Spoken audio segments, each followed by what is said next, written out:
Hoy nuestra aventura comienza en la antigua Memphis, porque aquí fue descubierto un papiro antiguo que describe las plagas de Moisés, escrito por un testigo de la época. Hoy investigamos las causas naturales de aquellas plagas y, lo más importante, el significado de esta historia. Es un viaje en busca de respuestas. Acompáñanos. Las 10 plagas de Egipto son un tema épico que aparece en películas y libros. La Biblia cuenta que los hebreos eran esclavos en Egipto, pero su Dios envió 10 plagas hasta conseguir que el faraón les dejara marchar. Sobre las 10 plagas no se encuentran pruebas en la historia oficial de Egipto. Los informes oficiales del gobierno de aquella época han sido destruidos por la humedad. El famoso arqueólogo Kenneth Kitchen escribe: los archivos oficiales en la parte este del delta del Nilo se han perdido al 100%, y no podemos esperar que contengan menciones de los hebreos o de cualquier otro pueblo. No hay papiro que sobreviva al fango y al agua. En el fango del delta del Nilo, embebido de agua, no hay papiro que sobreviva, mencione o no a los hebreos fugitivos.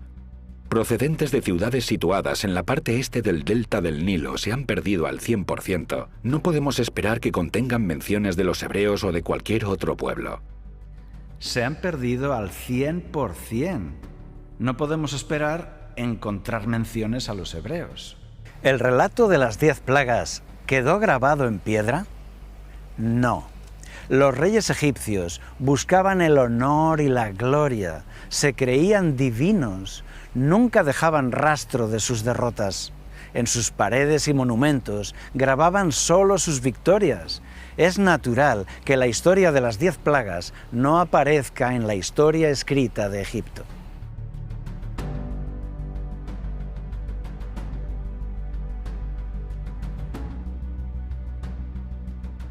¿Cómo podrían dejar escrito que el poderoso imperio egipcio fue humillado por un grupo de esclavos? ¿Que sus grandes dioses fueron vencidos por el dios de los extranjeros? Imposible. Por eso, estos hechos no quedaron escritos de forma pública y oficial. Pero, ¿y de forma privada? Un cortesano escribió un poema lamentando aquellas plagas. El poema se conservó de forma personal. Este papiro fue descubierto en Memphis y ha llegado a nuestros días. Podemos leerlo hoy. En Holanda, en el Museo Arqueológico Nacional de Leiden, se conserva este papiro egipcio de aquella época. Se llama Los Lamentos de Ipuur. El papiro de Ipuur es extraordinario. Tiene casi 4 metros de largo y es un poema donde Ipuur, que era un príncipe egipcio, se lamenta de una cadena de desastres naturales que han hundido al país. Hay hambre, muerte por todas partes. El texto se considera histórico y parece que está describiendo las 10 plagas del Éxodo. El papiro del lamento de Ipuur nos cuenta que Egipto ha caído en el caos. Fue escrito por un testigo presencial de aquellas calamidades. Describe el desastre nacional, plagas que castigan al ganado, castigan los cultivos y a las personas. En el poema, Ipuur se lamenta, atención, de que los esclavos se rebelan contra sus amos y ya no quieren obedecerles. Parece describir lo mismo que la Biblia en el Éxodo, incluso el agua convertida en sangre. Las plagas se propagan por todo el país. La sangre está por todas partes. El río es sangre. La gente no quiere probarla. La gente está sedienta en búsqueda de agua. La muerte no escasea. El famoso cineasta James Cameron, creador de películas como Titanic o Avatar, publicó también documentales científicos con National Geographic. Uno es sobre el éxodo bíblico, titulado El Éxodo decodificado. En este documental, Cameron presenta el papiro de Ipuur como la evidencia histórica de que las 10 plagas de Moisés sucedieron en realidad.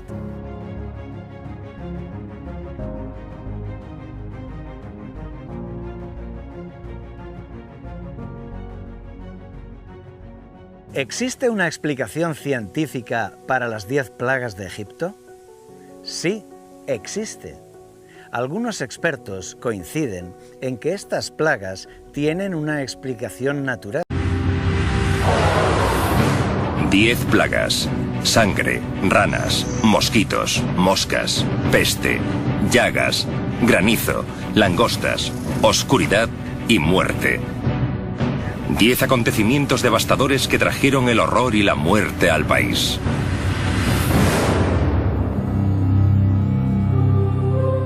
Algunos científicos sugieren que las 10 plagas son algo más que una simple enumeración literaria del alcance de la ira de Dios, y que describen con precisión científica fenómenos naturales. Cada una de las plagas tuvo básicamente un efecto cascada. Cada plaga puso la bola de nieve a rodar pendiente abajo, por así decirlo. El clímax llegó con la 10ª plaga.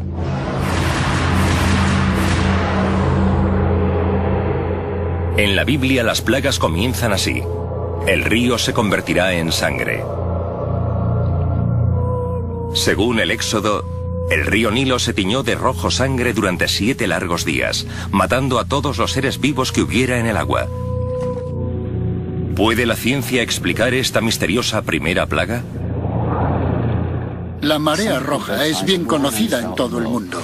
Sucede en años alternos en algún lugar del planeta. Las mareas rojas se producen en los ríos y en los océanos cuando las algas verdes se acumulan y florecen, volviéndose rojas. Luego liberan una potente toxina. Para que las algas se vuelvan rojas, tiene que haber altas temperaturas y niveles elevados de nutrientes en el agua. La floración del alga no solo libera toxinas, sino que también disuelve el oxígeno del agua, lo cual desemboca en enormes masacres de peces, justo como afirma la Biblia. Por ello, cualquier animal capaz de huir del río tóxico lo hace. Esto nos lleva a la segunda plaga: ranas. En Egipto, millones de ranas del río Nilo salen del agua y pululan por la tierra.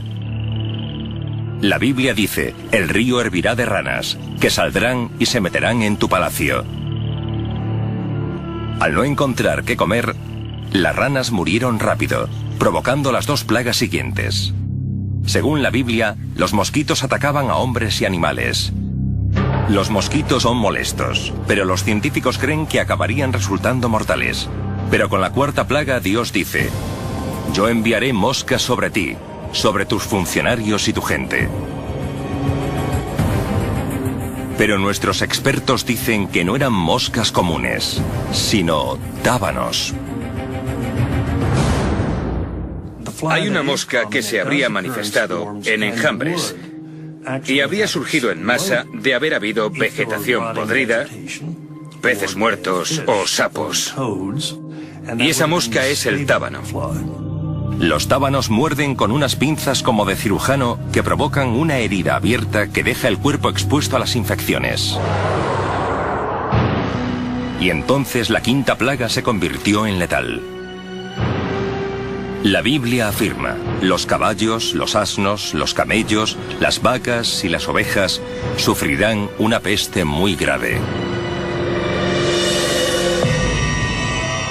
La mortífera plaga del ganado fue el resultado de un virus patógeno propagado por las picaduras de los mosquitos de la 2ª plaga. El virus se llama lengua azul. Se llama lengua azul porque se les encharcan los pulmones. No les llega oxígeno, se les pone la lengua azul y mueren. En la 6ª plaga, las moscas contagian la enfermedad a los humanos. La Biblia señala: se producirán llagas en todos los hombres y animales. Las llagas, heridas cutáneas infectadas y llenas de pus pueden ser el resultado de las picaduras profundas y heridas abiertas provocadas por tábanos portadores de enfermedades.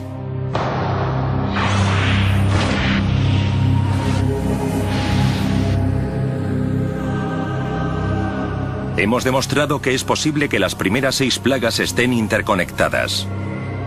Pero ese no fue el fin del terror. La 7ª plaga surge de la nada.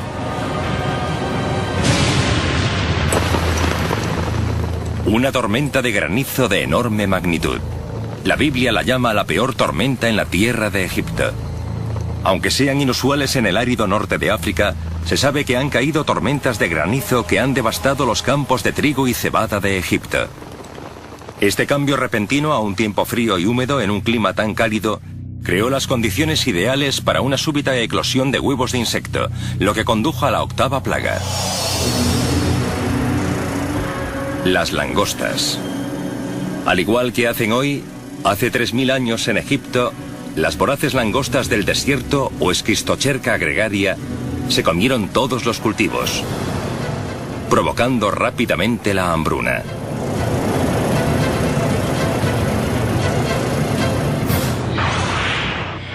La novena plaga es aterradora y no parece estar conectada con las otras. La Biblia dice que Dios envía 3 días de oscuridad. ¿Es una señal de la ira de Dios? ¿Un presagio de la maldición inminente o hay una explicación científica? Con toda seguridad es un simún, una tormenta de polvo. Las de primavera son muy comunes en Oriente Medio. El simún es una tormenta con vientos de 140 kilómetros por hora que levanta la suficiente arena como para tapar el sol. Puede durar un día o 2. Pero esta duró 3 días como resultado de la destrucción de cultivos y de la capa de tierra dejada por las langostas. Los campos devastados pudieron crear el suficiente polvo y arena para hacer que la tormenta durase 3 aterradores días. Los egipcios todavía tenían que enfrentarse a otra plaga más. Peor que todas las que habían llegado antes. Conforme se describe en la Biblia, la 10ª plaga es la más desconcertante. La Biblia dice: morirá el primogénito de cada familia egipcia y todas las primeras crías de los animales.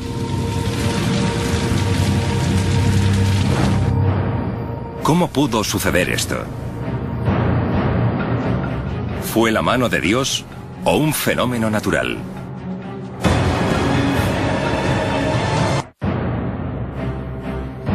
En la historia del Éxodo que narra la Biblia, Dios envía 10 plagas a Egipto.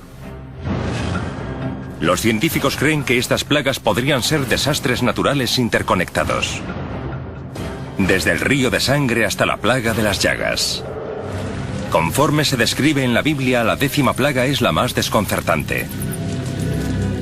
La Biblia dice: morirá el primogénito de cada familia egipcia y todas las primeras crías de los animales.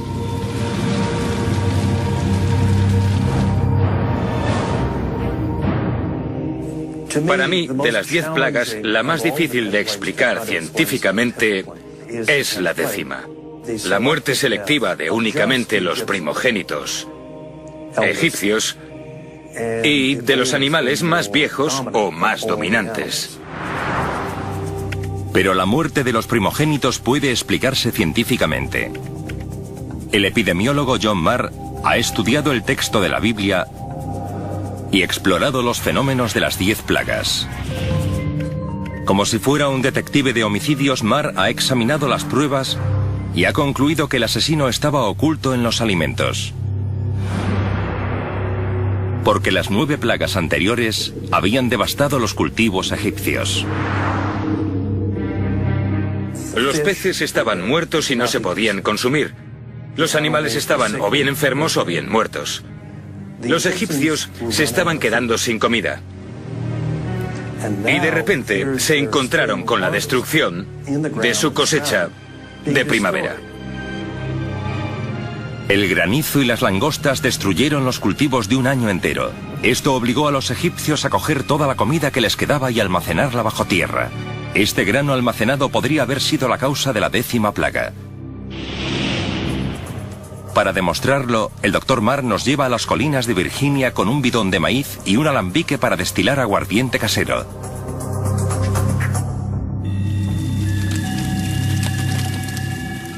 Esto es un alambique para hacer licor casero.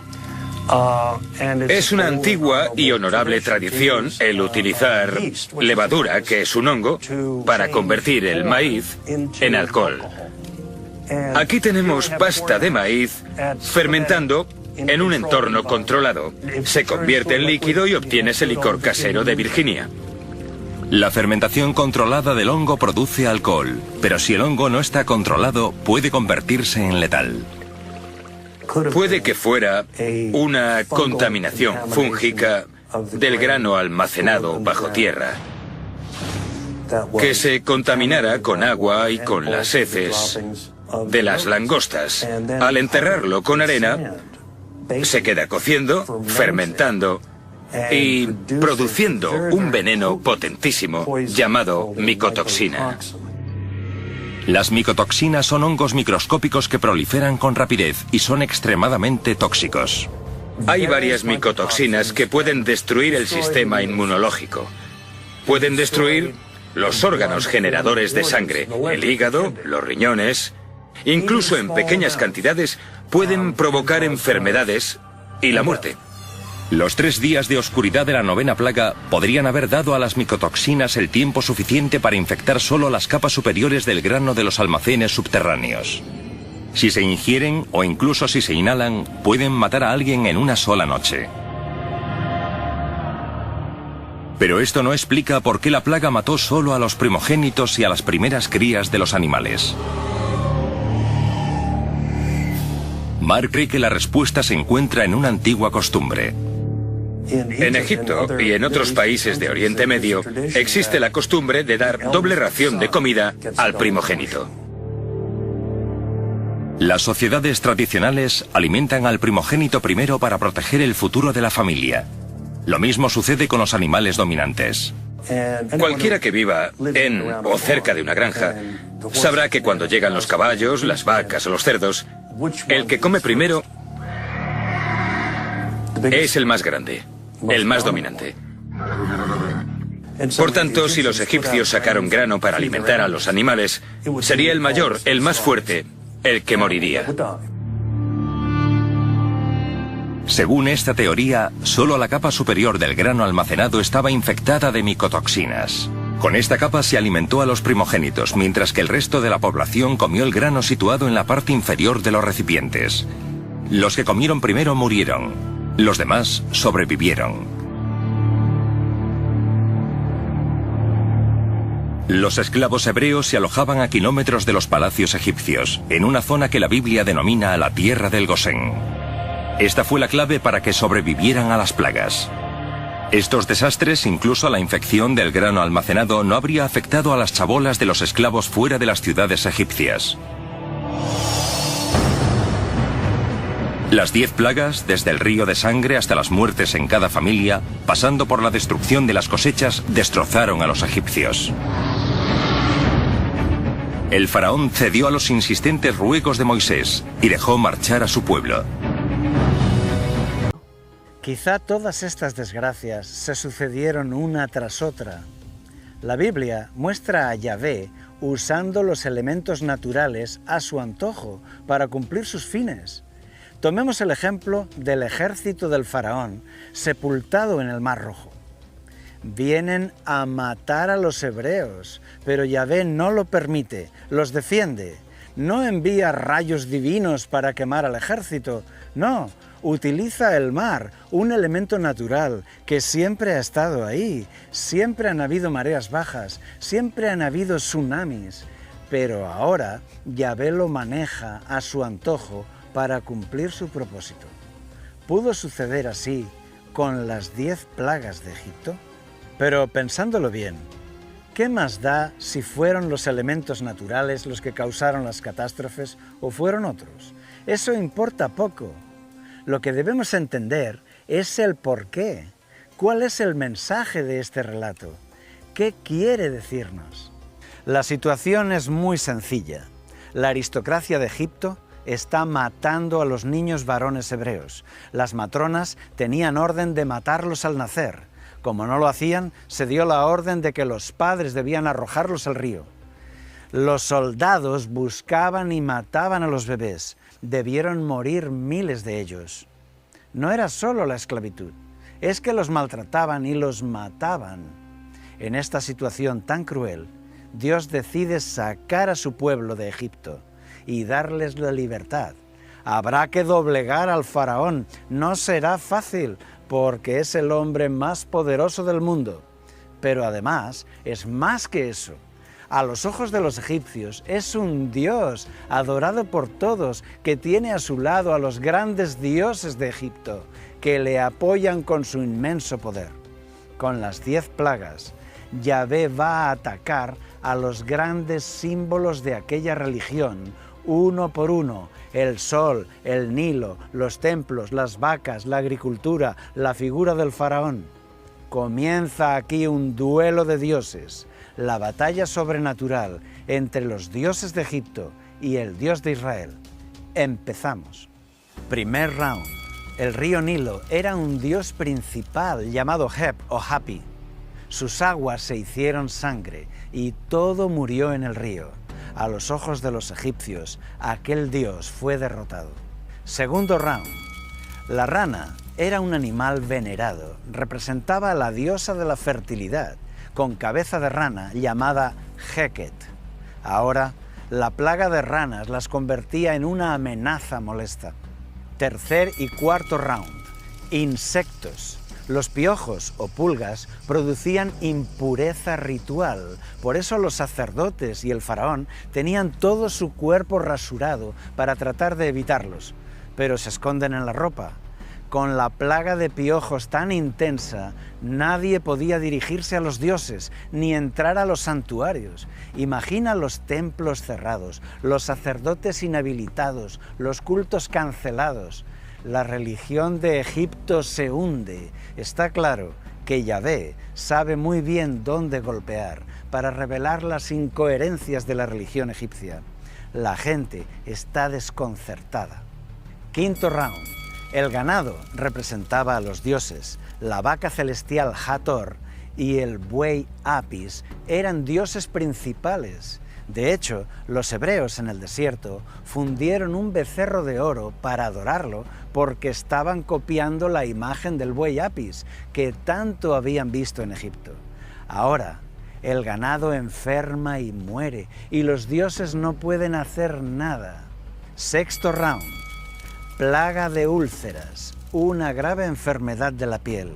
Aquí, los dioses de la medicina, Khonsu, Sekhmet e Imhotep, no pueden hacer nada por ellos. Los egipcios ven que todos sus dioses son impotentes ante el Dios de los hebreos. Séptimo round. Había templos dedicados a Seth, el dios de las tormentas. Le ofrecían cultos y plegarias para que las tormentas no dañasen las cosechas. Pero Seth no pudo hacer nada. La plaga de granizo arrasó todo. Octavo round. También los dioses de las cosechas, Neper y Renenutet, fueron derrotados por completo, porque la plaga de langostas arrasó todo lo que había quedado del granizo. Noveno round. Uno de los mayores dioses, Ra, el dios sol, no podía dar su luz. Quedó sometido por la plaga de las tinieblas. Décimo round. En la muerte de los primogénitos, un dios fue muerto, porque el primogénito del faraón era el heredero al trono, considerado un dios en la tierra que reinaría en el país. Aquellos soberbios dioses habían sido vencidos. Aquí el faraón se rindió. Los egipcios creían que eran 4 dioses los que vivían en el Nilo. Se llamaban Kun, Eb, Sobek y Taberet. Al ver el río en sangre, muchos debieron pensar que los dioses del Nilo habían sido asesinados. Cuando los egipcios vieron que el dios hebreo trajo la oscuridad, les quedó claro que había un dios superior, capaz de doblegar al dios solar Ra. A pesar de las plegarias fervientes y el clamor de todo Egipto, el dios Ra no pudo hacer nada contra Yahvé. Los símbolos sagrados como las vacas, ranas, el río Nilo, estaban infectados, enfermos o muertos. Ninguno de sus dioses venía para salvarles de aquel infierno. Tampoco el divino faraón ni siquiera pudo salvar a su propio hijo. Los grandes símbolos de la religión de Egipto habían sido derribados delante de todo el pueblo. Este era el objetivo de las 10 plagas. Los dioses milenarios habían sido derrotados. El impacto en la gente fue brutal. Por eso resulta muy lógico que los textos bíblicos nos indiquen que miles de egipcios se marcharan con los hebreos. En el libro del Éxodo, el duelo de dioses ya estaba anunciado desde el principio. Su objetivo era demostrar que los dioses egipcios son fruto de la superstición, que el sol, la tierra, el río son fuerzas de la naturaleza. No son dioses, sino elementos naturales creados por el Dios único. Observa aquel mensaje del Dios Yahvé al divino faraón. Así dice el Señor, el Dios de los hebreos: deja ir a mi pueblo para que me sirva, porque esta vez enviaré todas mis plagas sobre ti, sobre tus siervos y sobre tu pueblo, para que sepas que no hay otro como yo en toda la tierra. Y en el otro extremo de la Biblia, el libro de Apocalipsis predice catástrofes y pandemias parecidas en un futuro caótico. Pero esta vez, las plagas profetizadas no son solo para Egipto, sino para el mundo. Quizá pienses, yo soy creyente, soy de los buenos, yo estoy del lado vencedor. ¿Estás seguro? ¿Estás seguro de que tu carácter es noble, verdadero y generoso? ¿Es posible que en tu interior haya todavía un faraón orgulloso, egoísta, agresivo, falso, soberbio, rencoroso? ¿Hay algo en tu carácter que no consigues vencer? ¿Hay cosas que te tienen atado? ¿Te sientes esclavo? Tu vida puede cambiar. La historia de los hebreos saliendo libres de Egipto no puede quedarse como un relato fosilizado en la historia. Tú debes captar el mensaje. Una intervención sobrenatural que rompió la esclavitud de ellos. Un milagro les trajo la libertad. ¿Lo ves ahora? También hoy, en tu vida, un milagro te traerá la libertad. Rompe con tu pasado. Deja toda la esclavitud atrás, sal de Egipto a una vida nueva, llena de luz y libertad.